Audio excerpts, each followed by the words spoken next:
Welcome to Teachers in One Word, where we pay tribute to our faculty, staff, and the cult of pedagogy. In this episode, we will be interviewing a veteran teacher here at St. John's School, physical education educator, Melvin Alicea. Buenas tardes. Thank you for the invite. Here I am, Melvin Xavier Alicea Garcia. So let's start from the beginning. So what exactly led you to becoming a PE teacher? And tell us a bit about your foundational background, such as your hometown, family, schooling, and personal interests. Okay, that's a good way to start. I think I wanted to be a teacher before being a physical education teacher, imagine. But I think this all began in New York City, in the Lower East Side projects. I was 8, 9, 10-year-old young kid, and my grandmother one day stopped me and says, "You're going to learn how to read and write Spanish." Now, my grandmother, Abuela Minin, had only gone to school until the second grade. And she would always read these Corintellado novels, and these novels that were like cartoons with clouds for the dialogues, and they were Mexican. They were about El Santo versus Dracula and things like that. Corintellado was more romantic romance. And every day after school, I would have to stop, and she would teach me how to pronounce the words correctly and read to her out loud until I was able to. And why did she do this? Because we always knew that we were going to return to Puerto Rico. My dad left Puerto Rico to join the Army during the Korean War. He was an infantryman in war, and then he established himself in New York City. And I was born there in the Bronx, in Fordham University Hospital. So I'm also already thinking about education in a university hospital. Next, we moved to the West Side. And after that, I would imagine among all the rats and cockroaches, Dad said, I want to try to get my family in the projects, which at that time was a new renovation in terms of moving low-income class families to project buildings. They were brick, elevators, big apartments. So it was much more comfortable. But we went to the Lower East Side. And there I went to a public school. I ended up in a small Catholic school, Avenue B, 4th Street. Okay, wait. So let's go back. Let's stop there. You were in public school and you went to Catholic school. Yes. How did that happen? The funny thing was I was suspended in my school. I fought. They suspended me, and my dad decided that we should try another school. At that time was when we would go to the yard, La Yarda, during our break, during our lunchtime, a lot of kids would just mug other kids. Now, my dad taught me to defend myself, never to be abusive. If I would see an abuse, I could be allowed to help out, but I would never start any fight. But I would have to defend myself. Actually, there's a scene in Black Boy that I read about, and I said, wow, that's something like that happened to me. To clarify, Black Boy Black is by Boy was Richard Wright. Right. And the original title is American Hunger, actually. So anyhow, it ended up in a fight. And next time they call my dad up. My dad comes from work. He's a mechanic, grease monkey, as they call him at that moment. And he's still dressed up with grease in his fingernails. The principal tells him, I'm going to suspend your son because he started a fight. And my dad said, well, where have you been the other days where he has had a fight and no one helped him out? So thank you for telling me this. And I went to a small, Most Holy Redeemer school on 4th Street, Avenue B. And this was the German-Italian neighborhood. So here I am from the Lower East Side, minority, black neighborhood. I went to another neighborhood where I'm still a minority. So imagine. The only thing was I had better tools of defense. I was not afraid of anybody. I was fearless. Fearless. One-on-one, one against two, or whatever. And I think that helped me develop my character in terms of doing the right thing. It wasn't in terms of using violence. It was defending myself and standing up for my rights.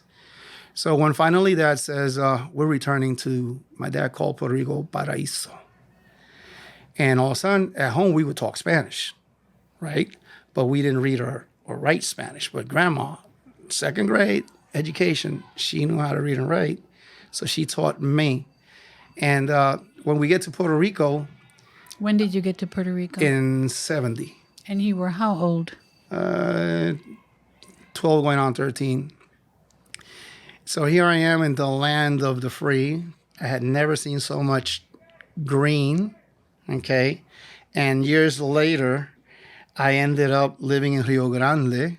I have the yunque in my backyard, and I always wanted to live in the country because of that. I was sick and tired of looking at brick. So in the meantime, when I came to Puerto Rico, I was treated as a gringo, and that hurt me. That hurt me. And at that time in the 70s, there was a big movement of people returning from the mainland to Puerto Rico. These were Puerto Ricans who wanted to come back. And I ended up in a school where there was a lot of kids my age who had returned. So we ended up doing the Nuyorican Club. And we would stick together, we'd do activities.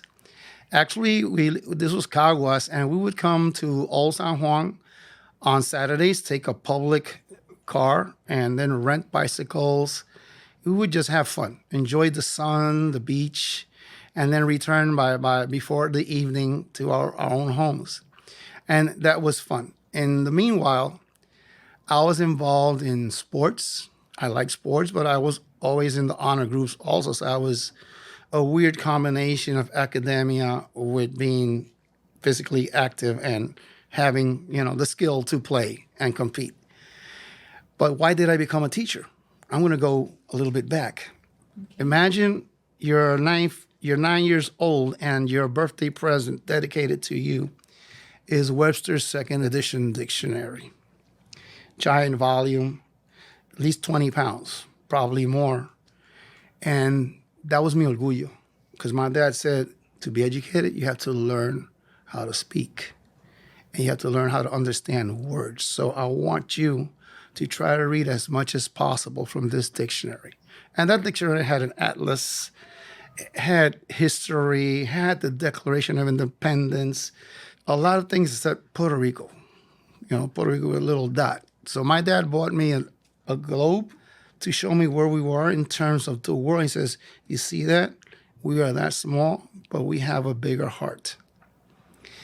So with that, this is a 9-year-old. Guess what my dad gives me as a 10-year-old? He gets me a Gray's Anatomy book. And that's my interest in the sciences. By that time, I had already gone to the New York Public Library on my own and got my card. And my first book I got out was about Pilgrim Thanksgiving. Okay? A controversial topic. Right. That was the name of it. So I loved history and I loved adventures. So I think that's where I started about understanding the importance of being educated and trying to help out. Because in my teenage years, when I came back, I lived in el barrio, unas parcelas. And most kids just, by the time they were 15, they were dropouts. They were in school. They were out of school and they were working in construction in El Cañaveral. This is the 70s. There's still sugarcane fields in Puerto Rico. And I would just look at them and I say, how can you do this? You're so young. And it wasn't an easy life for them. So I ended up teaching them how to play basketball and trying to talk them into going to school. But I was the only kid from my neighborhood that went to college. And on weekends, I would pick them up and take them to San Juan and take them to the university campus. And today, I still have meetings with them every once in a while. And they always says, Melvin, you always took care of us. You always cared for us. You would come back. You showed us what the city was about. And we will forever be friends. And that's the way it is. So by the time I was in college, I wanted to go to Ciencias Naturales because I was in the top 100 in Puerto Rico. But I wasn't prepared socially for it. So I ended up... That's interesting. What do you mean? I went socially into the top 100, and the students who were there in that group were mostly from private schools. And when I mentioned that I was from a public school, they made fun of me. How can you be with us if you're from a public school? So that really gave me the determination of, wow, It's always been like that. I got to go against, not the rules, but against whatever has been established. So I tried it. I really didn't like it. That's why I love that St. John's has advisors for college. I'm sure if I would have had an advisor, they would have convinced me to follow. Okay, probably what I was really prepared for. I would have been a great doctor. I believe so. But that didn't allow me to. It really blocked me. So I love sports. I like to teach and I like to talk. So I went to physical education. And that's where I got my degree in teaching kids secondary. I've taught kids from preschool all the way to 12.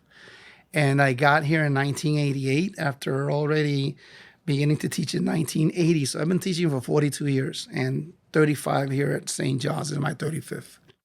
What could you tell us? I mean, now that you made that choice, and obviously after declining perhaps your true passion, Right. Tell us a little bit about both the advantages and the challenges of being a physical education teacher. Well, number one, in college, I loved basketball and track and field, but I was too short. So my friends who saw me training with them told me, listen, Melvin, we have a space right now in our soccer team. There's only one goalie, and you can't carry a team with only one goalie for a season. And since you're a very fit person, I was very, very fit. And it seems like you don't have no fear at anything. And that position, you can't have any fear.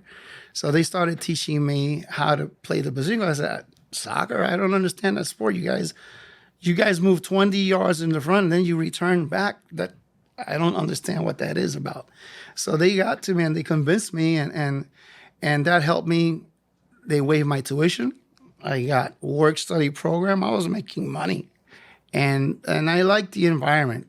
Okay, much more normal people, as I would say. They say sports and music and the arts are equalizers, right? Yes. Social equalizers, because they're open to anybody who will participate. Well, my other two favorite classes during college were arts and music. I would go to the library to get those vinyl long planes, LPs, and put on my phones and just listen to classical music because the teacher, the way she expressed herself, I said, everybody's saying from P, what are you doing listening to classical music?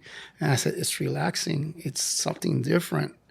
I was a salsero, okay? So imagine listening to... No salsero no more? Oh, yeah, continúa, Okay. siempre, hasta la muerte. Pero at that time, as a college student, it was going to parties, they were bailando salsa. We danced a lot. The New York group, we went to dances. We took the floor by storm, even in college. So listening to this different, and then my art teacher, the way he spoke about art and color, and you could feel color. How can you feel color? And he would talk to us about this. So I loved it. I love art and music. History I love history also. So by the time I finished college, I'm ready to teach. Tell me again where you did college. University of Puerto Rico, la Universidad de Puerto Rico, Okay. Campus de Rio Piedras. Okay. And I feel for what's happening to it right now. I can't believe it. Okay.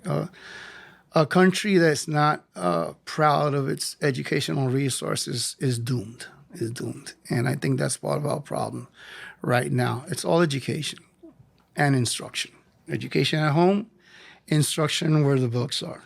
Now that you say education at home, who would you say were the most influential people in your upbringing? My dad. As I mentioned, my dad is the son of a sugarcane field worker. He himself was a sugarcane worker as a child. At 6, he was the water boy. Okay, Wow. in the sugarcane fields. By the 8th grade, he had to help grandma, so he dropped out of school. He's a smart person. He would always beat me in math. Okay, and he would always make competition with who would solve a problem quicker, algebra, whatever. And he solved as a dad. And he says, I don't know, I see math in my mind. Okay, so he ended up as a mechanic. And at 56, he went to college. Because in the Army, he got his high school diploma, and then he went to college at 56. There was an opportunity in his job that they would send him, and he decided to study electricity. So he's a licensed electrician. At the moment, my dad is alive. He's going to turn 89 now, but he has dementia. So for the past 3 years, there's no communication at all. You know, dementia in the last stage is a loved person. It's very, very sad. So I try to always honor his life. Because as an example, he told me, I don't want you to end up like me. No education. Okay? When he graduated, we celebrated it. He graduated with a grado social, right? Not 4 years, but he went to college. So, right. And it, now that you say, again, education, if I were to really analyze it, your dad educated himself. Yes. And was open to continue learning even at an older age. So he was well educated. Right. Yes, that's true. So other people, I will never forget my first grade teacher, Mrs. Millendorf. This was PS 20. And I still remember she took me under her wing, as I say, because it was very, very hard. Only Puerto Rican in the classroom. She showed a lot of love. Okay, I remember that. Then I had a teacher. This was in the public school? This was in public school when we were in the Lower East Side. Then when I went to Catholic school, there was a sister, Anthony Marie. She was beautiful. That's the first thing. But second, I remember, And you were how old? I was probably 11. Which is when you transferred to the Catholic school? Yes. Okay. So, what do you call it when you exchange gifts for Christmas? Secret Santa. Right, Secret Santa. And we're at the Secret Santa exchange. There's only 2 Puerto Ricans in that group, Regino and myself. And when everybody's, getting their gifts, my name is not called upon. And I had a gift. So I don't know how she had it. She opened her drawer. She had a gift wrapped. I said, "Oh, Melvin, they left it here in the drawer." That was not true.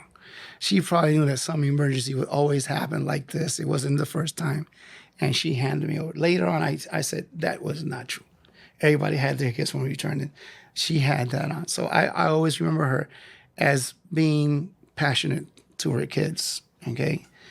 And I've always tried to be that, show that I care. It's very hard. It's very hard. We're not used to being honest to each other. So I try to be that and fair and caring. So these 2 teachers have a lot to do with my style, and showing you care and showing you love and being prepared. I pride myself in meeting families after 40 years, and they tell me stories that I forgot. Mr. Mullen, we remember when you did this. I remember when are you still giving help? I said, yes, I'm giving help. I'm very, very happy. I'm very, very happy. So how did you get to St. John's School? Well, that's a coincidence or meeting at the right moment. Daisy Flores, athletic director from Caguas. I met her with a friend, a common friend, because I like to call schools to play against them. I was in a small school in Carolina, Santa Gema. And I met her through a common friend, and we talked about playing friendly games, non-competition friendly games. So I would bring my teams. They played in El Casino de Puerto Rico. And that's how we met. A couple of years later, in 87, I actually worked at Robinson. And I was the athletic director. And that summer, I was without a job. I only worked there for 1 year. Here I am that summer with a newborn kid and more mouths to feed. All the job opportunities were really, really bad. So I told my wife, if by August 30th I don't have a job, I will join the Army. It had to be. There was no other way. That's what the plan was. And then the first week of August, the common friend, she got a hold of me and she told me, Daisy's been looking for you. She called me up that if I knew where you live. So she went to my house. And I wasn't there, but she told my wife, listen, there's a job opening at St. John's. Daisy tells them, go for it. And I went there. And the same day that I got the answer for the job, it was because the current PE teacher had been called to work in the federal system in Aguadilla at Ramey School. So here I am 35 years later. It's been a long time. I'm 65. I'm not going to say when I'm going to leave yet, okay, because I feel healthy, even though right now I'm impeded. But I feel passionate. I'm not going to drop dead here, okay, because I still have a lot to give. In other, I would like to help communities as a volunteer. But teaching here has been great. I've learned a lot. I have matured as a person. St. John's has given me the opportunity of raising a family, of learning much more, the support we have with everything. I have fellow teachers say, wow, you're in paradise. So I have no regrets. It's been ups and downs. Obviously, we're all human, but I think there's been more ups than downs, and I'm sure that my presence here has been felt. So, Melvin, who was that person who interviewed you and gave you the job? Here? Yes. Do you remember? I had, obviously, at that moment, Daisy, Doctora Melendez, Dina Niglioni, which I love like a mother, and Mr. Richard Christensen, the head.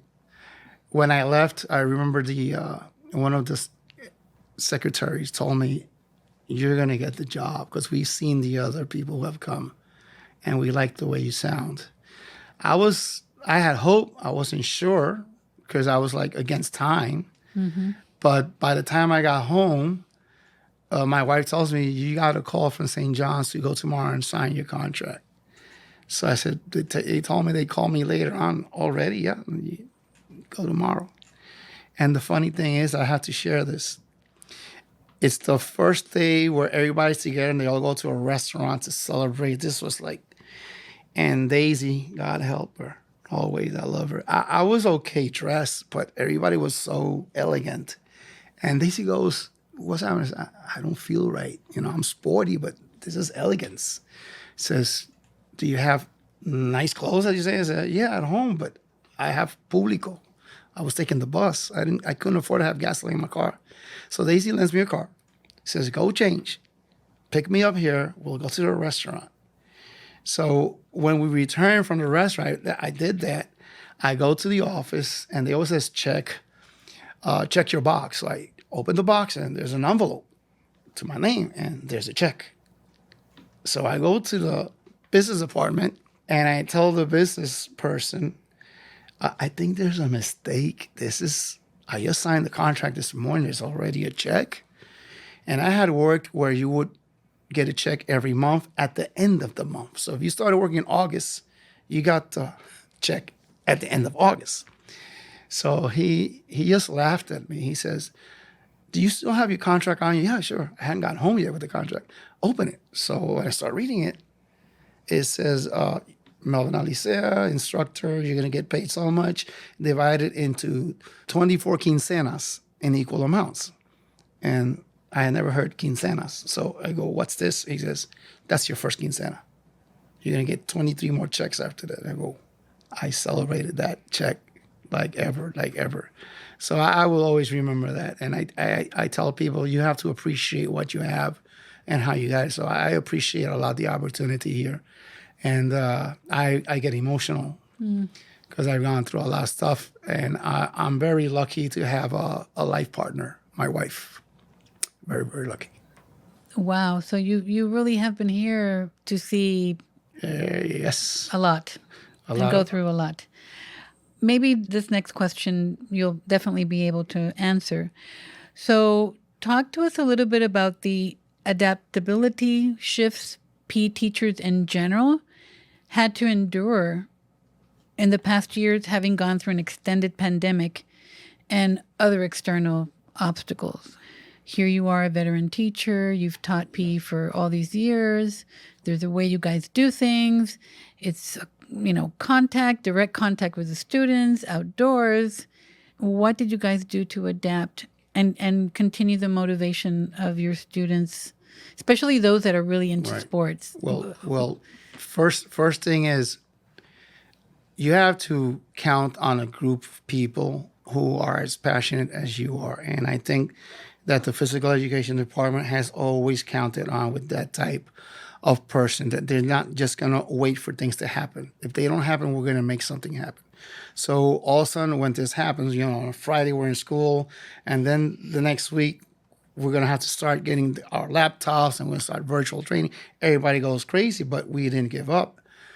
Shape America, which is a national institution association for PE and health teachers, started already a project with other agencies like Open PE. And they started talking about virtual classes for physical education. What can you do? So we got ideas from that, but we adapted ideas also. And I think everybody put their personality in it. Myself, I learned that virtual teaching, you have to become an entertainer. Because if not, the kid would just sleep. So I think I was an impact on them. I made it fun, number one. I made it non-boring, and to understand that they needed to communicate, that there was going to be a part where you're going to fall mentally and emotionally. And I wanted them to understand that was going to be a part of the natural process. I had students who didn't speak at all in their home because mom was working in her room and her desk, laptop, and dad also, and the older brother also. So I said, can someone help you? Not really, they're all working. So you could see in their faces that they felt so alone. And another thing, I think we all learn how to appreciate our pets. Oh, definitely. That was the help. And you have pets? Oh, yes. I have 4 dogs right now, okay, and a 5th guest.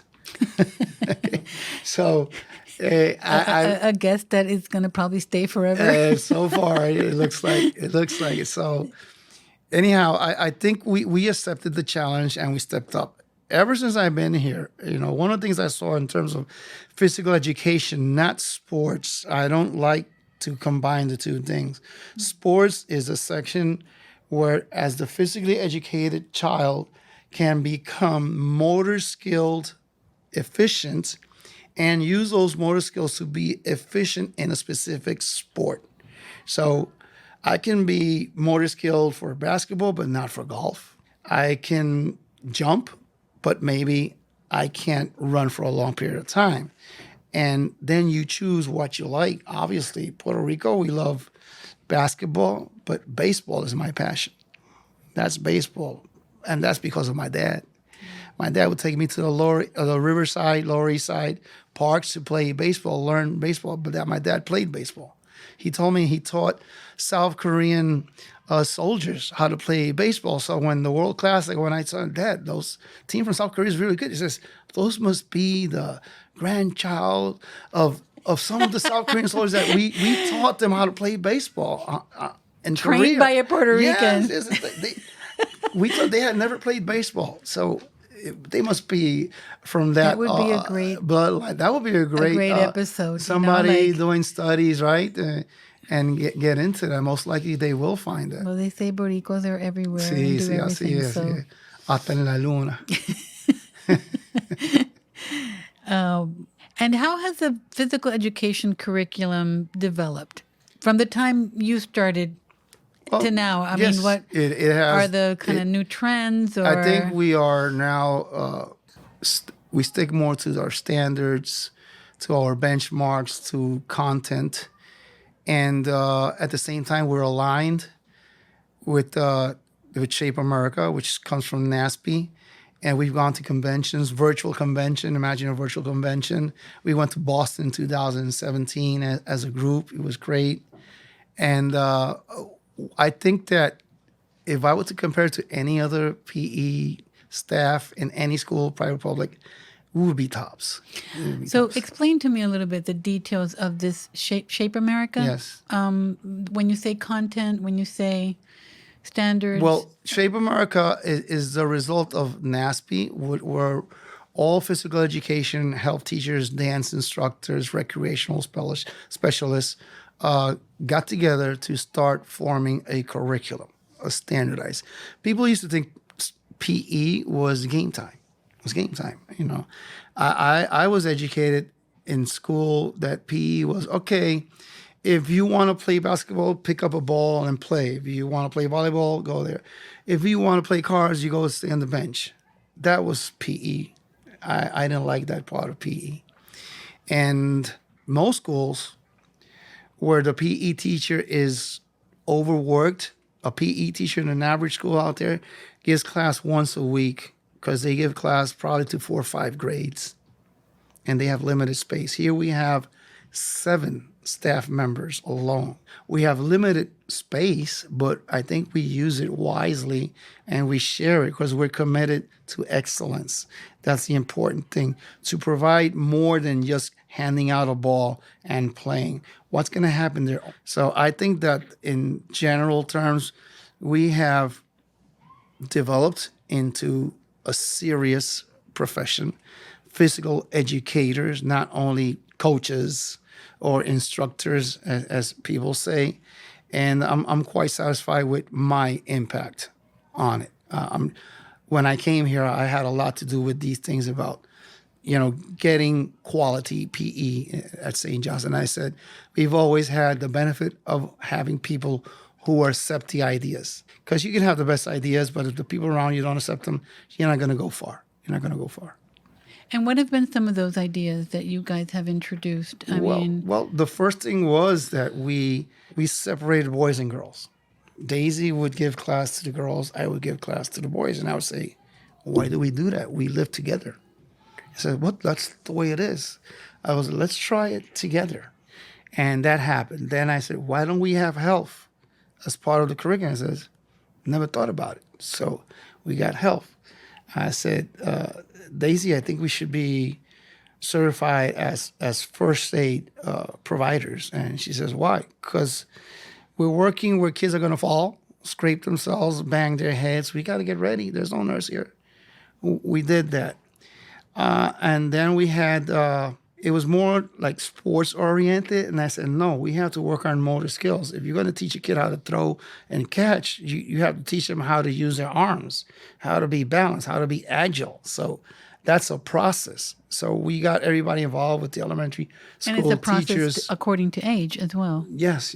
Age and not only chronological age, right. Okay? But in terms of maturity, you can be 12 and still not be walking or jogging or running the way you should be. So we have to work on that by individualizing our students so they can reach to where they can, not where we want, where they can.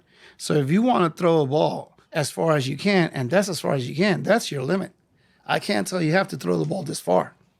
And I think that's where we have an impact on our PE program. Right. So it's more for everyone, not just the ones that are good at sports. So how do you see the future of physical education in schools? I think that we're going to be much more considered for budgeting. I think that's the limit in terms of budgeting and planning areas. We need more areas. Like the same way that when we got technology, we knew that we had to increase the budget, that we had to prepare the infrastructure. The same thing happens with PE. Right now, I would say we can boast that we have one of the best fitness centers of any school. And currently, I offer the strength and conditioning course for juniors and seniors. I'm proud of that. And which is a new course? Yes, since when? It started last year. Last year, and I began. That's one of the things. And I've seen mainly boys there. Hopefully that will change. We have a couple of young ladies, okay. And I hope it starts moving up to where everybody will want to work out. But in 1988, when I came here, the kids didn't know what training was. They didn't know what strength training was. Everybody said, "Oh, if I use weights, my dad says I'm not gonna grow." And I told them, no, that's not true. That's a myth. And I explained to them. So Daisy provided me, I remember I bought a 110-pound standard plate and barbell set for $90. And I gave an elective course for kids who just wanted to train. Okay, so I had probably 8 kids with that set. Until the year we left for the pandemic, I had a couple of those original plates, and some of them would come to look at the school. I would tell them, look at what I have. And they said, those are the plates we used. I go, you know why? Because I want to remember history. That's how we began here. Look what we have now. As I mentioned before, we have to be grateful and appreciate what we have. Yeah, for sure. So what would you say drives you? What other things define you other than being a physical education teacher? Oh, man, life. Every morning, this morning, I woke up and I say, I'm going to drive through Piñones and Loíza. Turned off the AC, got my windows down, and I just breathed in the fresh air of mi bella Borinquen, Puerto Rico. And that gives you energy. And then in the meantime, I'm thinking about my family, my kids, school. It's a process. It's like, I don't know, it's like meditating while you're driving, okay? And I try not to listen to news, not anymore. I listen to music. And that's how I understand now that I think it has to do with age. At 65, you know that you have ahead of you less than the age you have, right? So it's like a race against time. I want to do so much things. Like already today, I want to be in front of the beach in the afternoon in Luquillo. So I found this place where you can go and just sit down and have a nice, cool refreshment. Okay. So in a while, I will send a text to my wife. You want to meet me here or should I pick you up? And that's the way I am. I've learned to appreciate life. So Melvin, what legacy are you hoping will remain once you complete your tenure here at St. John's? I hope it's just the passion, that to love what you're doing forever. If you're burnt out, the kids are gonna feel it. You're not gonna be the person they're gonna look up to. They're just gonna look at you and respond. But when you're passionate, they will respond because you show that you have energy. You're full of energy. So I would like that. Melvin, what I loved about you was that you were always positive and full of energy towards your work. I'm not going to say that everything that I've done and passed, I say sorry for, because I think that all made who I am. As I mentioned before, I'm going to mention Dad again. He taught me one thing, that always make sure that you're known for your character, that you're a respectful person, you're responsible, and you assume the good things you do and the bad things. You take responsibility. Because if you start giving excuses, you're going to be irresponsible. And once you do that, you're going to notice that you're going to have an impact on people, and they will always be your friends, no matter what. So I try to be faithful to my dad's teachings. So now to end our interview, I like to do a word and response. I will give you a word and you will respond. Let's try that. I've never tried that. Sportsmanship. Character. Coaching. Passion. Competition. Excellence. St. John's School. Great.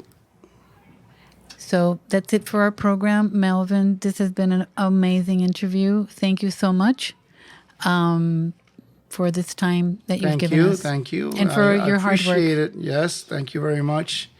Y lo digo, sean amorosos, sean agradecidos y apréciense. Desen un abrazo de amor siempre. Okay, and if we were to translate that? Show you care, show you love, appreciate what you have, be grateful, and hug someone. That's going to be a great feeling. For SGSPR.radio and Teachers in One Word, this was Pilar Álamo. Thanks for listening. Adoración, porque tú dudas de la mía. Si tú bien sabes que soy tuyo todavía. Si es que cuando yo estoy triste y abatido,